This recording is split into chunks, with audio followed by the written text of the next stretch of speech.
Mr. Jonathon Brown. A great idea is not enough. We need to think about our internal customers differently. And so when I moved on, I came to Trend Hunter years later and I started doing interviews. And as Jeremy alluded to, I've now interviewed probably over 1,000 different leaders to find out not only how they find new ideas like beg, borrow, and steal, but also how they sell in those ideas. And that's what this session is all about, innovation tactics. So over the next little bit, I'm going to show you 3 different ways to do this. 3 pathways to adoption. I'll show you about creatives, sponsors, and stories. First, we'll look at Pfizer. They're a client of ours. We all know Pfizer. They make tons of stuff, pain relief, vitamins, other stuff, you know.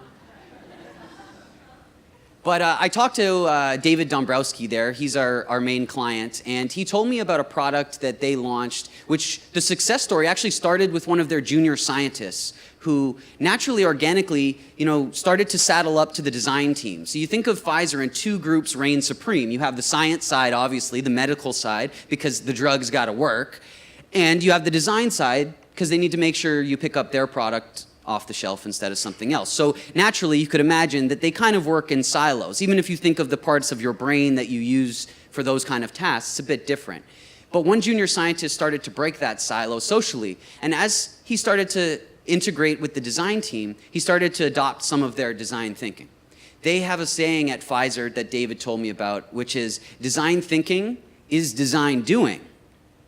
And so a couple months later, that junior scientist had this idea, which admittedly was more of a design idea than a science idea. It was for this dual-flavored, modular chapstick sort of product. So he brought it to the design team, they helped him prototype it, and months down the road, they brought in 2 new vendors to make this a reality, and it's what we know as Chapstick Duo, which is snap, change, rearrange, exactly what I described. But this is a product that was born out of that junior scientist sort of crossing department lines and integrating with that design team. And it teaches us a powerful lesson. It shows us our first pathway to adoption, which is, I call, vision coalition. It's about building that coalition internally to help you across department lines. So first, you're going to want to gather your allies. Teamwork makes the dream work. You can't go at this alone, so figure out who can be your allies. And in this case, it was the design team that really made a difference and got more voices into the conversation. They also then helped prototype the idea. See, in this case, it really helped to have sort of a rough visual to pass around and get people excited, at least on that sort of lateral level, not even before going to the leadership team. And then lastly, show off. Once you've circulated it, once you've gotten those other departments at your level sort of interested and talking about it, then you can build the best prototype, take all that feedback, and then you can cycle it up to those that you need buy-in from to give your idea the chance that it deserves. And this is exactly what happened to create Chapstick Duo. But my takeaway here is seek out creative allies.